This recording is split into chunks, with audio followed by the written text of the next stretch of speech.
Welcome to the 700 Club. I'm just back yesterday from 10 days in Israel, and I want to show you some of the contrasts I experienced on that trip, and it couldn't be more vivid. And more vivid now than ever for Christians around the world to just vow, stand with Israel in the middle of this struggle. Here's the first picture. It's my first day there, and I'm trying to get over jet lag, and one of the things you do is you go out and walk in the sun. So here I am near the beach in Tel Aviv on Allenby Street, and I'm witnessing a group of Muslim women buy ice cream and then just eat it peacefully on the street. So here they are in Tel Aviv, enjoying freedom. There's no threat against them, nobody trying to rape them, nobody trying to kill them. And so all this talk that somehow Israel is an apartheid state and that Palestinians aren't safe, there's visual evidence. They're absolutely safe. They're absolutely secure. They're surrounded by Jews in Tel Aviv, not the capital, the major city of Israel. And here they are safe. And what a stark contrast to what I experienced just a few days later. Here we are outside the house of Sivan Elkabet, and she was killed. She's 23 years old. Here is the youth area of her kibbutz. It's Kfar Aza, which is Hebrew for town of Gaza. In this town, they supported Gaza.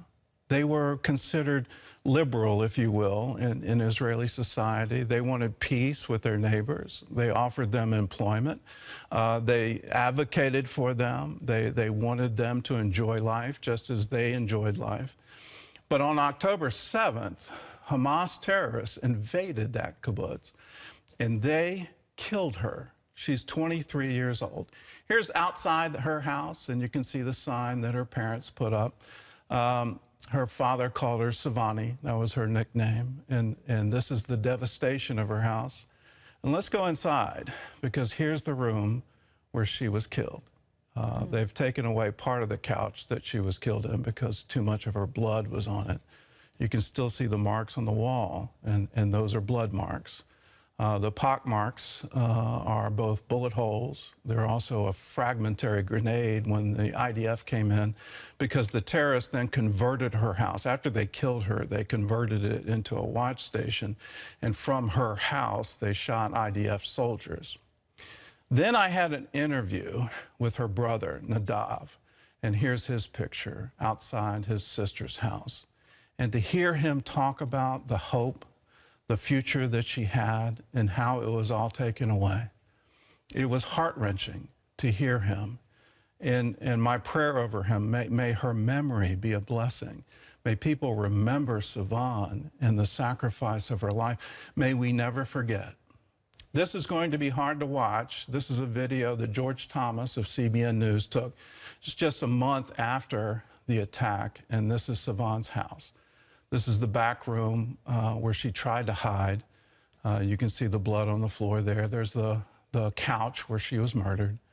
And again, all the pock marks on the ceiling, the bullet holes everywhere, the absolute devastation.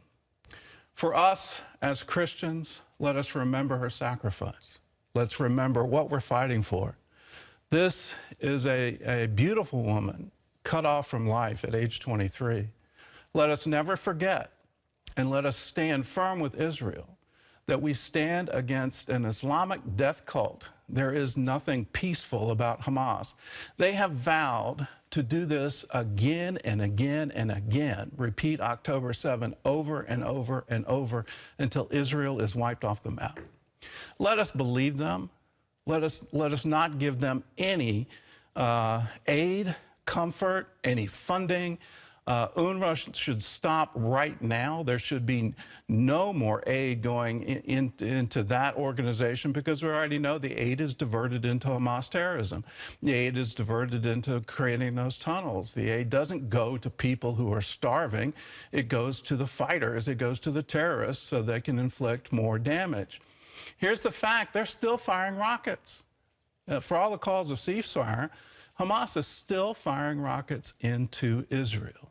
Now, we've got a hot mic moment from our president, President Biden, where he was bragging that he had told Netanyahu there needs to be a come to Jesus moment. Well, my message to President Biden, you need a come to Abraham moment.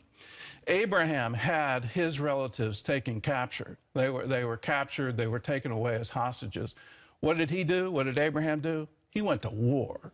And in that war, he didn't stop until all the hostages were returned safe.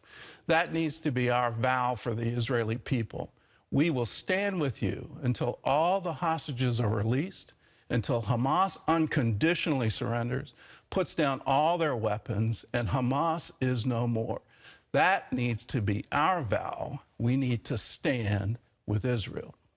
Well, in the news, no ceasefire before Ramadan, the holy Islamic month that's going to begin today.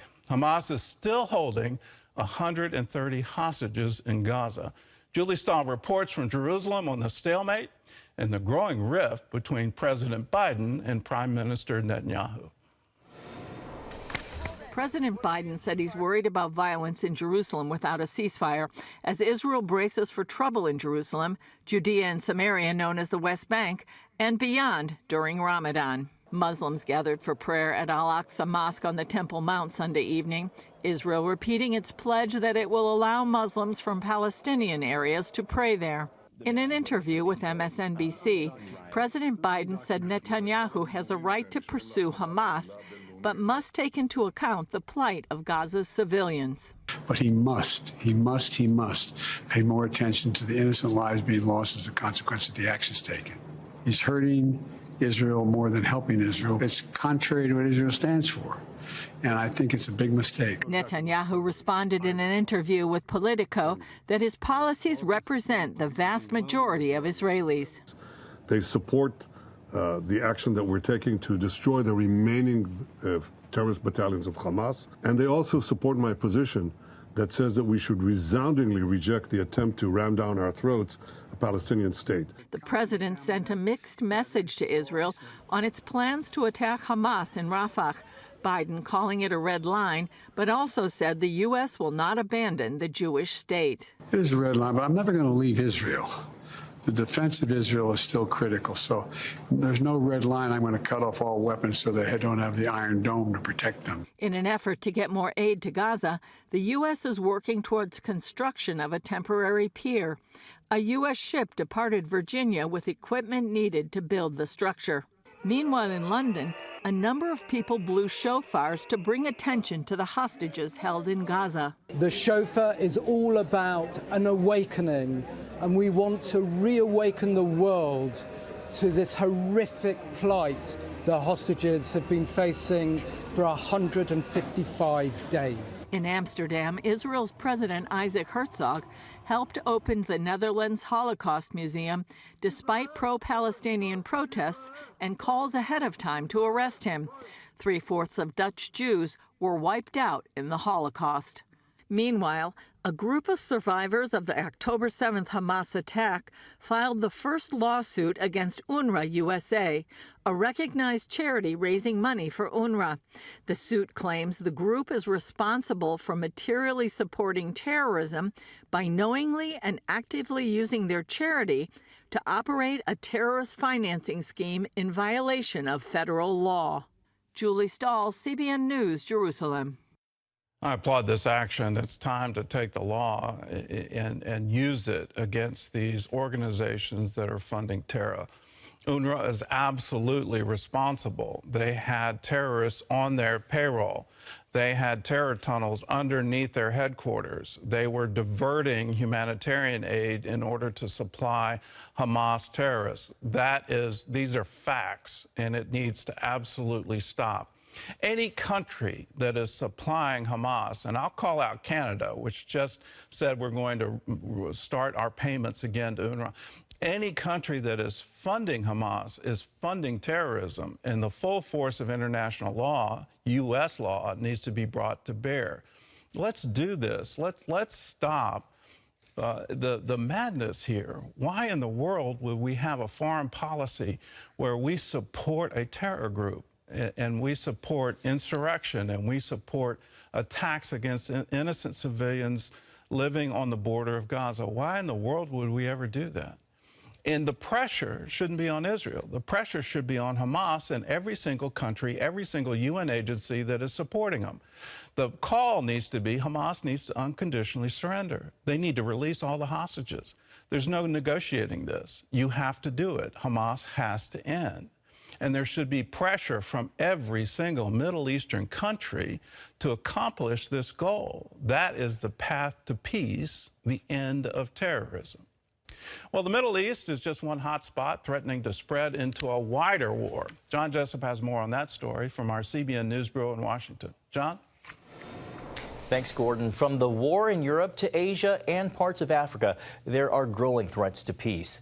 The Senate Select Committee on Intelligence is holding hearings today on the risks to the United States. Some put Russia's war on Ukraine and the threat of bad actors crossing our southern border at the top of that list.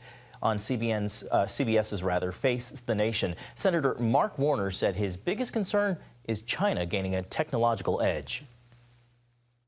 Frankly, over a longer term, the bigger challenge, I think, remains China. We've never had a nation of equivalent economic size, and they are investing in technology domain after technology domain, where they hope to not only be number one, but frankly, dominate the field. The computer chip industry is projected to surpass $1 trillion worldwide by the end of the decade. But some warn the United States could be left behind because it contributes less than 10% to the global chip supply. As CBN's Brody Carter reports, that's why some experts fear America could face risks to national security as well as the economy. If the United States is going to keep its military edge against its rivals, it's got to develop the technology that makes that possible. And that might not seem like it's relevant to your bank account today or tomorrow, but the reality is our prosperity depends on our military edge. Chris Miller, author of The Chip War, says that edge depends on semiconductor chips, specifically the smartest and fastest needed for artificial intelligence. And chips that are produced by just a couple of companies, mostly designed in the United States, but still mostly manufactured in Taiwan. And that's why it's more important than ever that we make sure that Taiwan remains independent from China, because it's Taiwan that's producing all of the world's AI chips. Taiwan produces more than 90% of the world's most sophisticated chips. Its top company, TSMC, had planned to build a $40 billion production facility in Arizona, but postponed the project due to a shortage of qualified workers. So if you look, for example, at efforts to ramp up missile production, one of the challenges has been that we don't have enough supply of the components and also the skilled workers who understand how to make the electronics work. To bolster the U.S. position, the Biden administration announced a $5 billion investment in research and development, on top of the 2022 CHIPS Act, which provided $52 billion to motivate companies to build new plants at home. Unlike most parts of the economy where competition mostly happens between different companies, in this industry, competition is happening between companies, but it's also happening between countries. Last year, the U.S. sanctioned China to slow its ability to get AI chips. In return, China banned the U.S. and other countries from using its rare earth extraction and separation technologies. China has a 90 or 95% market share in their processing. It's not actually that the mining or the minerals themselves only come from China, but the processing factories are largely based in China. The stakes, the stress, the level of tension, that's all going to go up.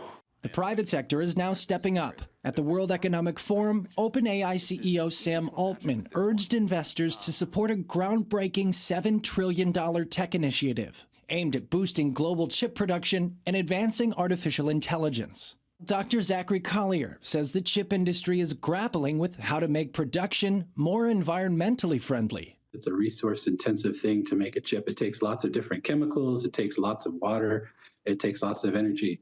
Industry data shows 50 new semiconductor plants are being built in 2024. 21 of those will be constructed here in the U.S., with Arizona and Texas being hotspots for production. Now, these will take years to complete, with end dates ranging from this year to 2042. Brody Carter, CBN News.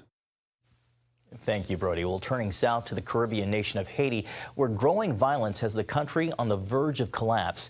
The U.S. military began evacuating non-essential embassy personnel overnight. Now there are increasing calls for foreign intervention to stop the downward spiral before humanitarian catastrophe unfolds. CBN's Dale Hurd has a story. Caribbean leaders have called an emergency meeting today with the United States, Canada, and France in an effort to stop the worsening gang violence in Haiti.